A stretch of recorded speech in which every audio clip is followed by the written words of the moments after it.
Pendant des milliards d'années, la vie est restée prisonnière des océans. Les mers étaient devenues le berceau de millions d'organismes différents. Des bactéries aux premières formes de vie complexes, toute l'évolution se déroulait sous l'eau. Mais peu à peu, la Terre continuait de changer. L'atmosphère contenait désormais davantage d'oxygène. Les continents, eux, devenaient beaucoup plus stables.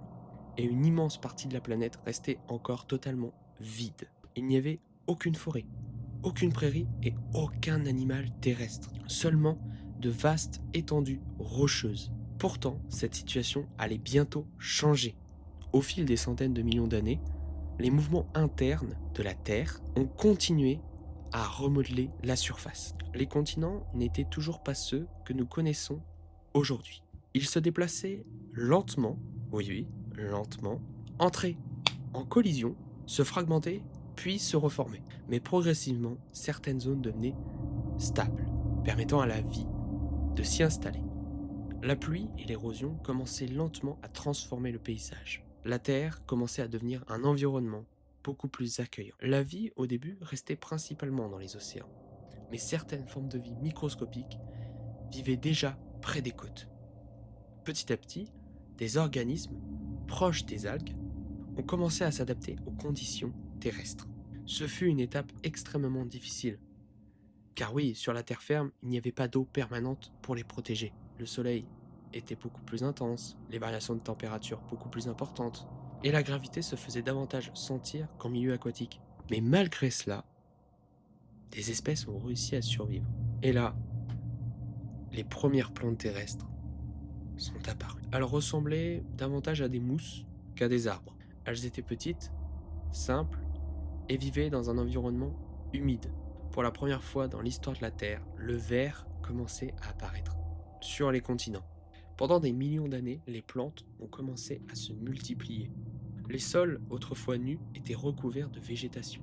L'atmosphère continuait à s'enrichir en oxygène, le dioxyde de carbone diminuait progressivement. Les paysages devenaient méconnaissables par rapport au début de la planète. L'apparition des plantes a ouvert la voie à d'autres formes de vie. Là où il y a de la nourriture, les animaux finissent souvent par apparaître. Les premiers à tenter l'aventure terrestre furent probablement des arthropodes primitives, des petits animaux proches des insectes, tels que des scorpions, mille-pattes, etc. Ils vivaient dans les zones humides et restaient dépendants de l'eau. Leur arrivée marque un tournant majeur, car pour la première fois, des animaux commencent à parcourir les continents. Et pendant ce temps, les océans restaient extrêmement actifs. La vie marine continue de se diversifier, de nouveaux organismes apparaissent, et les premiers poissons primitifs commencent à évoluer. Des prédateurs marins de plus en plus complexes occupaient les mers, donc l'évolution avançait sur deux fronts, dans les océans et sur les continents. Puis une nouvelle révolution eut lieu. Certains poissons développèrent progressivement des adaptations, leur permettant de survivre hors de l'eau, mais pendant de courtes périodes. Leurs nageoires devenaient beaucoup plus robustes. Leur système respiratoire évoluait. Après des millions d'années d'évolution, les premiers vertébrés terrestres apparaissent. Ce sont les ancêtres des amphibiens. Ils passaient encore une partie de leur vie dans l'eau, mais pouvaient explorer la terre ferme. C'était une étape fondamentale dans l'histoire de la vie. Les descendants de ces animaux donneraient naissance à presque tous les vertébrés terrestres actuels. Pendant ce temps-là, la végétation continue de se développer. Les plantes, quant à elles, commençaient à devenir beaucoup plus grandes. Certaines espèces développaient des tiges beaucoup plus rigides. Et là, c'est là que les premières forêts sont apparues. Des paysages immenses, recouverts de végétation.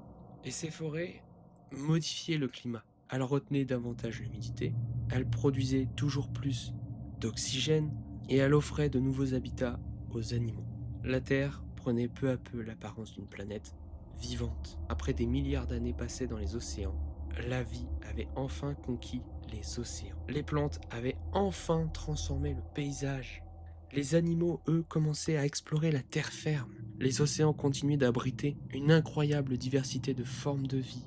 Mais l'évolution n'avait pas terminé son œuvre, car bientôt, des animaux allaient devenir gigantesques. La planète allait entrer dans l'une des périodes les plus célèbres de son histoire. L'ère des géants. Mais ça,